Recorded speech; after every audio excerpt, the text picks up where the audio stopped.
In a simple village called Bethany, a few steps from bustling Jerusalem, lived a family that seemed like any other.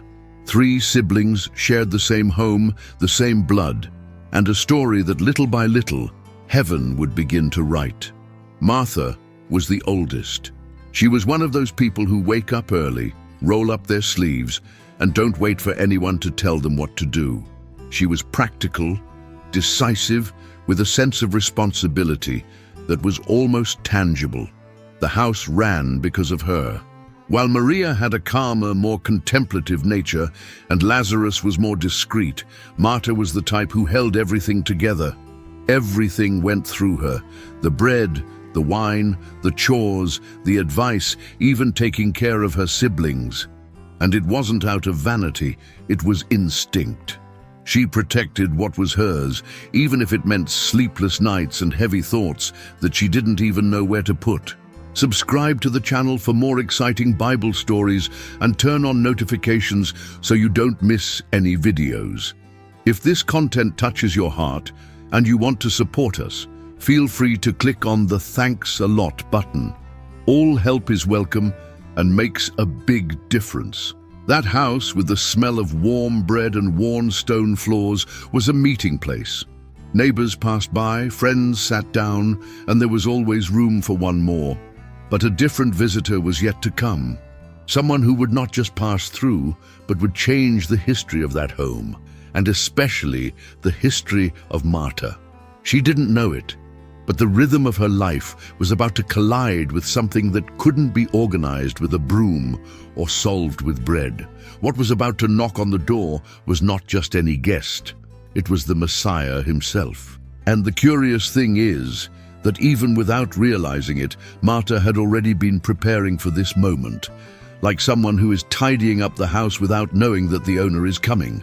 It was on an ordinary afternoon, one of those that begin without fanfare, that everything started to fall into place.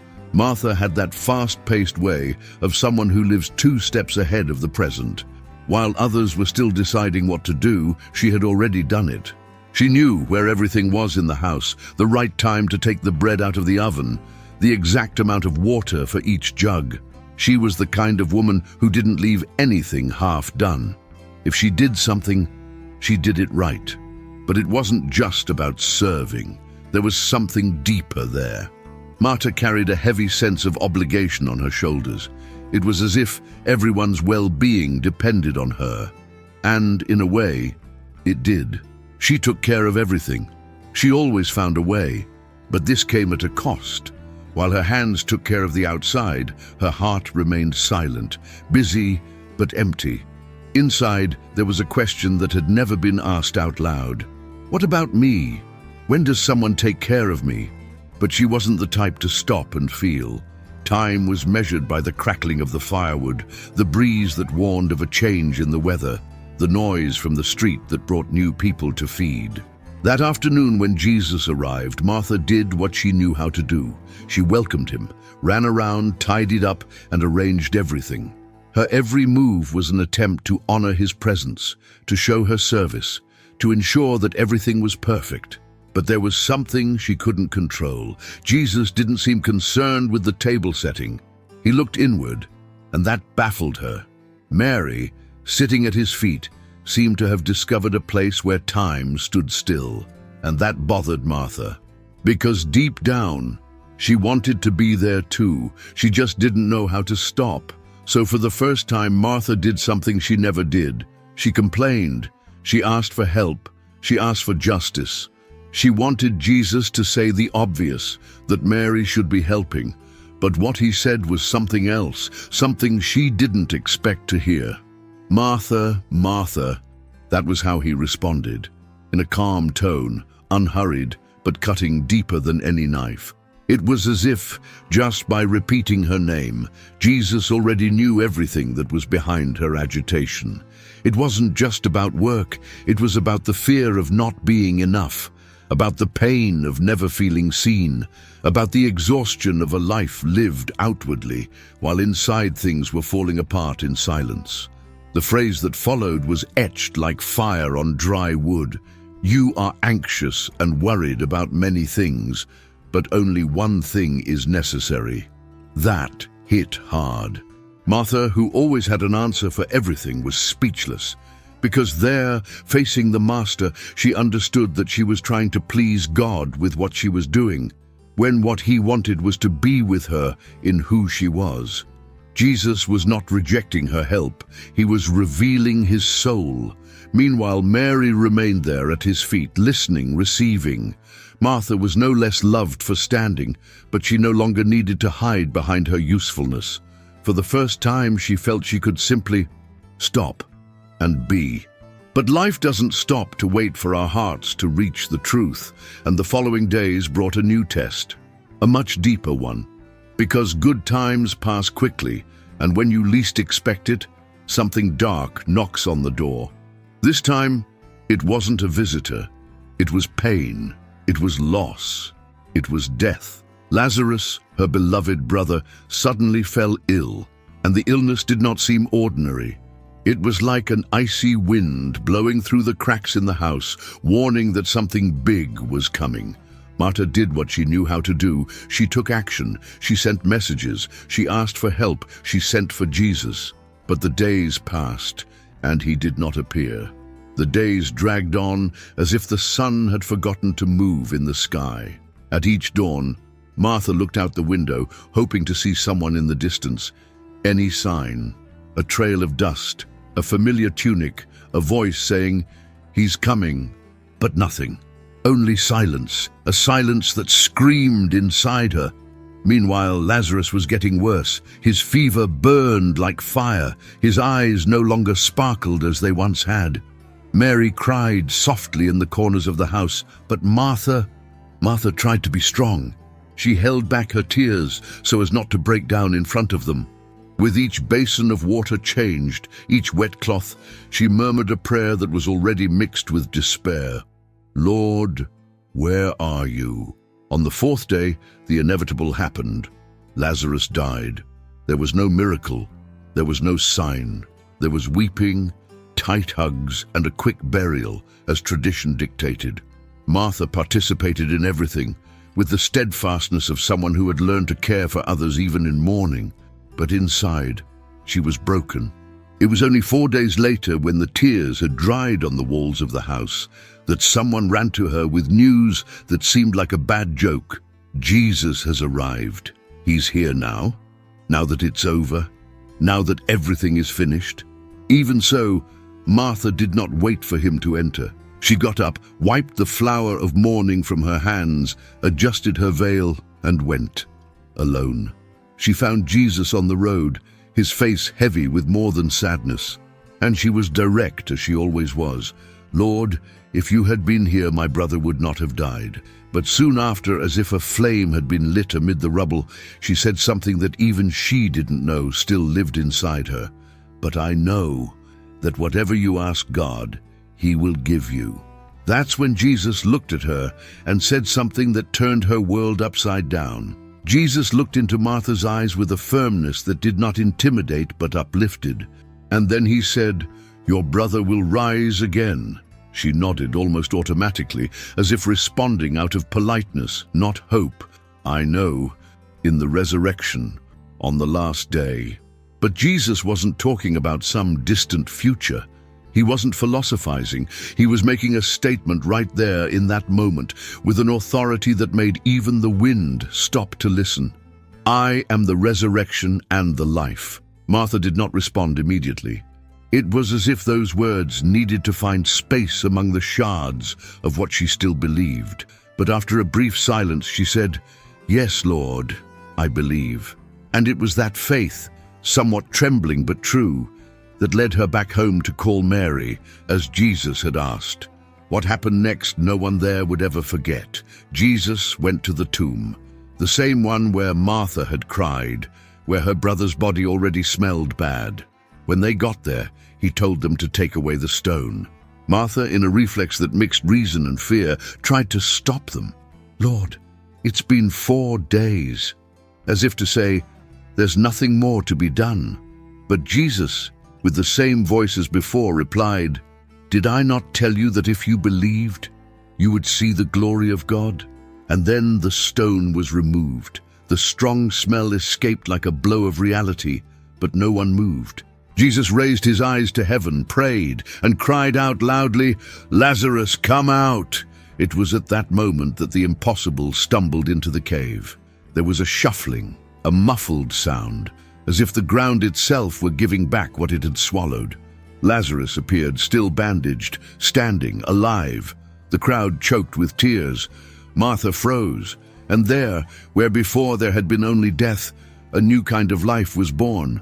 But little did they know that the dinner planned for next Saturday would be anything but ordinary. The table was set, simple dishes but full of meaning. The smell of fresh bread mingled with the scent of herbs in the air. Martha was serving again, but this time her movements were different. There was no rush, there was no pressure, just presence. Each dish placed on the table seemed like a gesture of gratitude, as if, with each spoonful, she was saying, "He is here. He is really here." Lazarus was sitting at the table, alive, breathing, talking, eating. It was almost surreal. Days earlier, he had been wrapped in death shrouds. Now there, sharing dinner with the man who brought him back. Mary, as always, was at Jesus' feet. But that day, she did something different. She broke a jar of pure nard, an expensive perfume, and poured it all over his feet. The whole house was filled with the scent. It was strong, it was sweet, it was prophetic. While everyone looked on, not quite understanding the gesture, Mary wiped Jesus' feet with her own hair. Some murmured. Judas, the loudest of them, said it was wasteful. But Jesus, with that peace that no one could take away from him, replied that she was doing this for his burial. The mood changed, like a cloud passing in front of the sun. That dinner, which had begun as a celebration, now carried a different weight. Martha felt it. She didn't understand everything, but there was something in the air. A farewell that no one wanted to admit. And yet she continued to serve. Not out of obligation, but out of love. Because deep down, she knew that every second there was too precious to waste. The house in Bethany, once again, became the setting for something eternal. But not everyone there was ready for what was to come. After that dinner, time seemed to pass more quickly. Jesus' footsteps took on a different rhythm, more steady, like someone walking straight toward what they already know is coming. Martha noticed, not with words, but with the kind of silence that only those with intuition can understand. She returned to her routine, yes, but something inside her had changed. The heart that had once been on alert now beat to a different beat. Martha learned to serve without losing herself. She learned to stop inside, even when her hands kept moving. There were days when she remembered Jesus' words, "Only one thing is necessary," and smiled to herself, like someone who keeps a good secret in their heart. Bethany continued to be a meeting place. People came and went, and Martha was always the one who made the house run. Only now there was more than food on the table. There was peace, there was purpose. Sometimes in the middle of her chores, she found herself staring into space, remembering every word Jesus had spoken, every gesture, every look. It nourished her more than any bread. People began to listen to Martha with different ears. Her faith had weight, it had history. She was no longer just a woman who solved problems. She was someone who knew the Master, who had seen death defeated in her own home, who had served the Son of God, not only with her hands, but with her whole heart. And even without leaving that place much, Martha became a point of reference for those going through difficult times. It was common for someone to arrive, sit with her on the porch, and listen to stories that seemed simple, but were full of life. And she told them, calmly, truthfully, with that discreet glow of someone who has faced grief and seen hope rise from the grave. The dark days came. The news of Jesus' arrest came as a blow.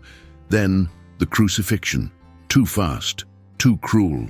The streets of Jerusalem seemed colder, and the world suddenly lost its footing. Martha, who always had something to do, found herself standing still. Her hands were quiet. Her eyes were red. Everything in her wanted to believe that this was just another test, but the pain, was too real. During those 3 days of silence, every corner of the house seemed to ask, "What now?"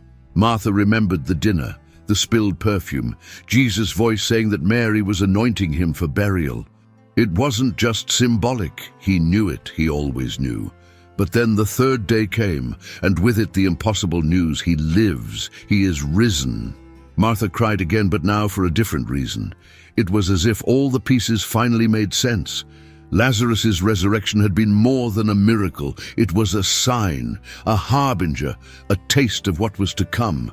After that, she didn't disappear. She didn't withdraw. Martha remained there, steadfast with the disciples. She wasn't an apostle, nor did she travel preaching, but she was a foundation, a pillar. Her testimony carried weight. She was living proof that the impossible happens, that death does not have the last word, that faith doesn't need a stage, only roots. Sometimes, when someone doubted, all she had to do was look at them with that calm manner and say, "I saw it. With these eyes, I know what he can do." And that was enough, because faith like that cannot be taught. It is transmitted. And the most beautiful thing was this: even after everything, Martha never made a point of being the center of attention. She remained there, behind the scenes, with the same simplicity as always. But there was something that wouldn't leave her mind, a phrase that Jesus said with such tenderness: "Martha, Martha." She heard that phrase from time to time, like a soft echo stored in her memory. Jesus had said it so gently, in a tone that didn't rebuke. It embraced. It stayed with her. It wasn't just the sound of her name being repeated. It was the way he saw her, totally, from the inside out, as if to say, "I see your tiredness, I see your effort, but I also see what you hide from yourself." Martha never forgot, because on that day, Jesus didn't just enter her house.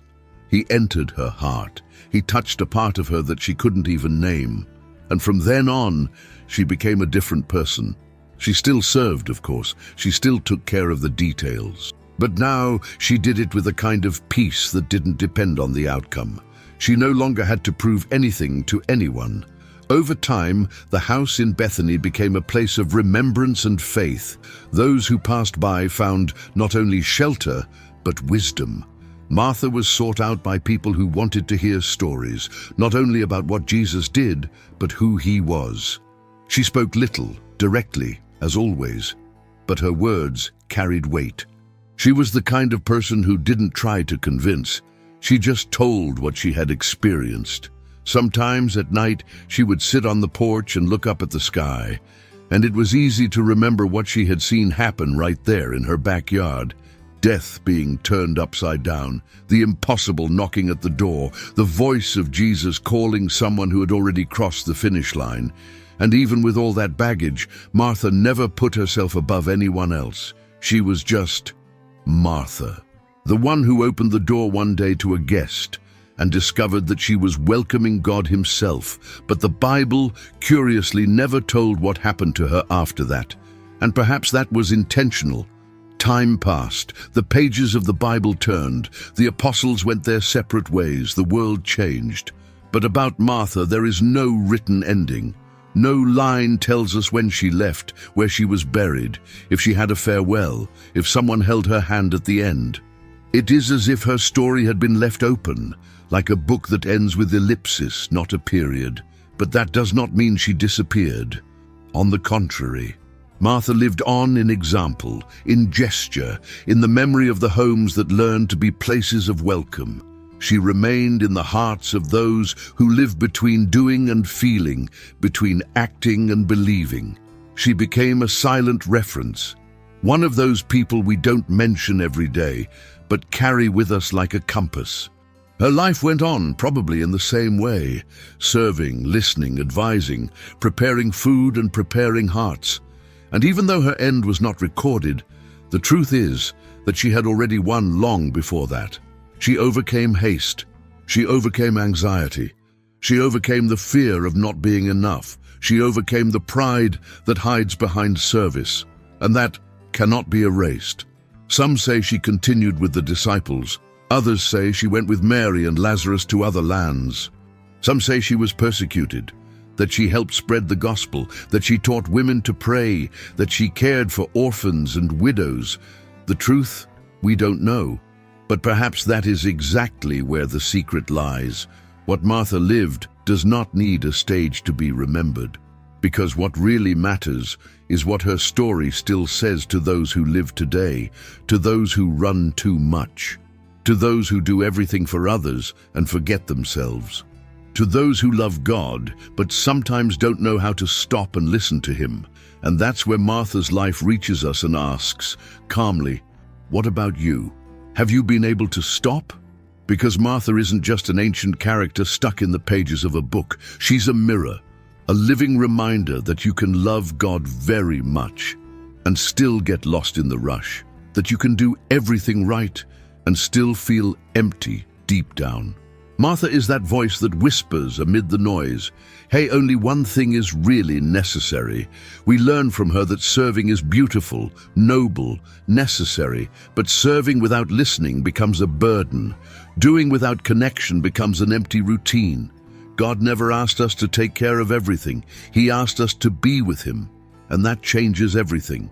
With Martha, we learn that faith isn't just when everything is going well. It's when your brother dies, when prayer seems unanswered, when time passes and the miracle doesn't come. And yet we get up and say, but I know, I still know. She teaches us that Jesus sees the heart behind the action, that He doesn't seek perfect people but available people, that He knows how to call us twice by name when we need to stop the world outside to touch the world inside. And perhaps the greatest lesson of all, you don't have to choose between being like Martha or Mary. Life asks for a little of both. There are times to serve and there are times to sit. There are days of bread and days of perfume. What matters is recognizing each one's time. So if today you feel like she felt, overwhelmed, anxious, running without knowing where to go, remember, even those who serve too much can be called to rest. And Jesus still calls us by name, with that tone of someone who knows everything and loves us just the same. If you liked Martha's story and want to continue following other stories of faith and overcoming adversity, be sure to like this video and share it with your loved ones. And of course, subscribe to the channel so you don't miss any new content. Together, we will explore more powerful lessons from the Bible.